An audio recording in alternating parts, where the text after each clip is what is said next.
Hi all, welcome to Blasters Arena. Super കപ്പിൽ നിന്നും മുംബൈ സിറ്റിയോട് പരാജയപ്പെട്ടുകൊണ്ടാണ് കേരള ബ്ലാസ്റ്റേഴ്സ് പുറത്തായത്. നമുക്കറിയാം, എല്ലാ വിദേശ താരങ്ങളെയും ഡേവിഡ് കാറ്റല ഉപയോഗപ്പെടുത്തിയിരുന്നു. മികച്ച പ്രകടനം വിദേശ താരങ്ങൾ നടത്തിയിട്ടുണ്ട്. പക്ഷേ പല ആരാധകർക്കും ഒരു മിസ്ലിംഗ് ആയി തോന്നിയത് അത് ഡിഫൻസീവ് മിഡ്ഫീൽഡർ പൊസിഷനിൽ കളിച്ചിരുന്ന ഡുഷാൻ ലഗാത്തോർ ആയിരുന്നു. കേരള ബ്ലാസ്റ്റേഴ്സിലേക്ക് അദ്ദേഹം വന്നിട്ട് ഇപ്പോൾ കുറച്ചു കാലമായി. എന്നാൽ ഇതുവരെ പ്രൂവ് ചെയ്യാൻ അദ്ദേഹത്തിന് കഴിഞ്ഞിട്ടില്ല. മുംബൈ സിറ്റിക്കെതിരെയുള്ള മത്സരത്തിലും അദ്ദേഹത്തിന്റെ പ്രകടനം അത്ര നല്ലതായിരുന്നില്ല. അത്തരത്തിലുള്ള അഭിപ്രായങ്ങൾ ആരാധകർക്കിടയിൽ തന്നെയുണ്ട്.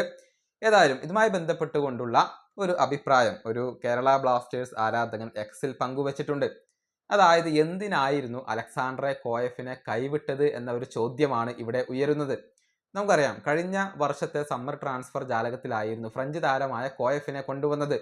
ബ്ലാസ്റ്റേഴ്സിന് വേണ്ടി 13 മത്സരങ്ങളാണ് അദ്ദേഹം കളിച്ചിട്ടുള്ളത്. ഒരു ഗോൾ അദ്ദേഹം നേടിയിട്ടുണ്ട്. പിന്നീട് ബ്ലാസ്റ്റേഴ്സിന്റെ പ്രകടനം മോശമായതോടുകൂടി ആരാധകർ വലിയ പ്രതിഷേധങ്ങൾ ഉയർത്തി. അതുകൊണ്ടാണ് ഈ ഫ്രഞ്ച് താരത്തെ കേരള ബ്ലാസ്റ്റേഴ്സ് പറഞ്ഞുവിട്ടത്. അദ്ദേഹത്തിന്റെ കോൺട്രാക്ട് റദ്ദാക്കിക്കൊണ്ട് അദ്ദേഹത്തെ ക്ലബ്ബ് ഒഴിവാക്കുകയായിരുന്നു.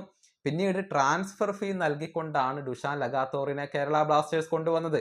അത് എന്തിനായിരുന്നു എന്ന ചോദ്യം ഇപ്പോൾ പലർക്കും ഇടയിലുണ്ട്.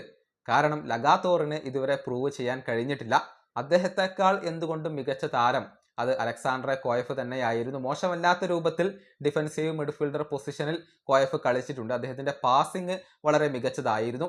അത്തരത്തിലുള്ള ഒരു താരത്തെ ഒഴിവാക്കിക്കൊണ്ട് ലഗാത്തോറിന് വേണ്ടി പണം ചിലവഴിച്ചുകൊണ്ടാണ് ബ്ലാസ്റ്റേഴ്സ് ഈ താരത്തെ കൊണ്ടുവന്നിട്ടുള്ളത്.